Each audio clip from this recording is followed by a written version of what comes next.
አለ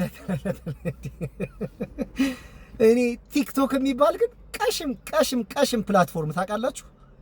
ቀሽም ፕላትፎርም እጅግ በጣም ሲበዛ ቀሽም ፕላትፎርም ማለት ነው። በቃ ዝም ብሎ ማንም ሰው ሪፖርት ባደረገ ቁጥር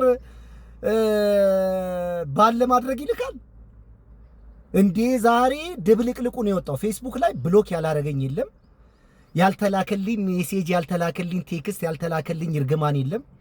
በብዙ ሰው የተጠላ አካውንት ብሎታል። ባል ያደረጉት ነው እንዴ? እኔ ግን አንድ ቢሊየን ምናምን ሙስሊም ባለበት ዓለም ላይ ኢትዮጵያ ውስጥ ደግሞ ከ40-50 ሚሊዮን በልጣለን። ምን ሆናችሁ ነው እናንተ? ግን እስከ እኔ በጣም ያናደኝ ሁሌ ኮፕሊንግ እያደረግንስ እንዴት እንችለዋለን እንዴ? ሐሳብ እንዴት በሪፖርት እንዴት ታሸንፋላችሁ? እኔ እኮ የበለጠ ነው የምበረታው። እንደዚህ ባደረጋችሁ ቁጥር የበለጠ ነው እንጂ የምበረታው ወደ ኋላ አይደለም። ግን ምንድነው ዩቲዩብ ላይ መበርታት አለብኝ እንዴ? ዩቲዩብ እኮ በጣም ስማርት እኮ የሆነ ፕላትፎርም ነው። ግን ታውቃላችሁ በቻይናና በአሜሪካን መካከል ያለ የስልጣኔ ልዩነት? አሜሪካን ከነክፋቷ የሰው መብት እንዴት እንደምታከብር ማለት ዝም ብሎ ሪፖርት ቢደረግ አይደለም 10 ሺህ 20 ሺህ 100 ሺህ ሰው ሪፖርት ቢያደርግብህ ይጠይቃሉ፣ ያጠናሉ። ዝም ብለው አይዘጉም አካውንትህን። ማስረጃ ጠይቀው ቢዝነስ ነው። ትቀልዳላችሁ እንዴ? አሜሪካን በቃ የምትገርም ሀገር ነች። ስልጣኔ ማለት እነዚህ ድፍጥጦቹ ምን ሆነው ነው እንዴ? ይሄንም ሪፖርት አድርጉላችሁ፣ አስተርጉሙ፣ ይስሙት። ግን በእንደዚህ አይነት መንገድ ሐሳብ አይቆምም። መወያየት መልመድ አለብን እንዴ? እኔ እኮ በጣም እኮ ነው የገረመኝ። አንድ ነገር ልንገራችሁ። ረሱል ሰለላሁ ዐለይሂ ወሰለም ዱዓ ያረጉ ነበረ ዑመር እንዲሰልም። በቃ ተመኙት። ታውቃላችሁ ይሄ ሰውዬ ቢሰልም ምን ያህል ለእስላም መከታ እንዲሆን፣ ለብዙ ሙስሊሞች ብርታት እንዲሆን ዱዓ አደረጉ። ላኢላሃ ኢላላህ ሱብሃንአላህ። እጅ ሰጠ በማይጠበቅበት ሁኔታ። ዑመር እስልምናን ከተቀበለ በኋላ እስልምና ምን ያህል እንደከበረና እንደገነነ ታሪኩን ማንበብና ማዳመጥ ነው። ቲክቶክ ላይ በምጠይቀው ጥያቄ በማራምዳቸው ሐሳቦች ብዙ ሙስሊሞች ነበረ ለኔ እስልምናን የተመኙት ዱዓ ያደረጉት ብዙ ሙስሊሞች ማለት ነው። ወላሂ ተድላይ ሰልማል እያሉ ያ አላህ ያ ረብ ይሄን ልጅ ስጠን፣ ይሄንን እስልምና ወፍቀው እያሉ ከልባቸው ዱዓ አደረጉ። አላህ ሱብሓነሁ ወተዓላ ምንም የሚሳነው ነገር ስለሌለ ማንንም አመፀኛ፣ ማንንም ጉልበተኛ፣ ማንም ተስፋ በቆረጠበት መንገድ ላይ ቀስቀስ አድርጎ እስልምናን ጫነብኝ። የቲክቶክ ላይ የእስላም ጠበቃ አደረገኝ። አላህ ሰበብ አደረገኝ። በእኔ ምክንያት እስልምና መሰማት ጀመረ። እስልምናን አለማየት የማይችል ህዝብ የለም በእኔ ምክንያት። ቁርአንን ማየት ጀመረ።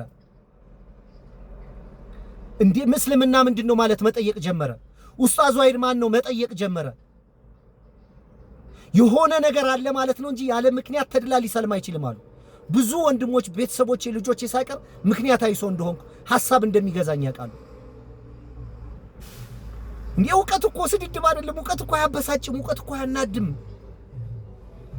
እውቀት እኮ ምንም የሚያጋባ ነገር የለውም።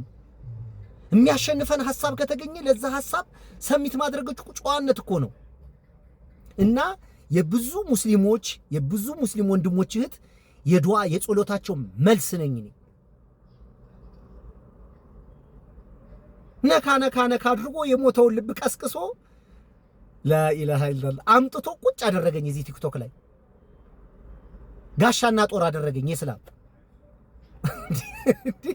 አልሐምዱሊላህ ረብል ዓለሚን ሰበብ አደረገኝ። ታውቃላችሁ እንዲህ ነው በቃ። ባለቀ ሰዓት አላህ ሲክስህ ደሞዝ ሲከፍልህ እንዲሁም የበለጠ በመጥላት ሰውን ማስተካከል አይቻልም። በመሳደብ ሰው ማስተካከል አይቻልም። ግርግር በመፍጠር በማስፈራራት አካውንት በማዘጋት ምንም የሚፈጠር ተአምር የለም። በቃ ዑመር ከሰለመ በኋላ ታውቃላችሁ ማን ይዞት ማን አስቆሞት? የመጀመሪያ የጀማዓ ሶላት እንዲሰግዱ አበረታታ ወጣ። ረሱል ሰለላሁ ዐለይሂ ወሰለም ዑመር የልቡና የምላሱ ሐሳብ አንድ ነው፣ ንጽህና የተሞላበት ነው አሉ። ሐቀኛ ሰው ነው አሉ። ሱብሃንአላህ እንደዛ ነው የሆንኩት እኔ።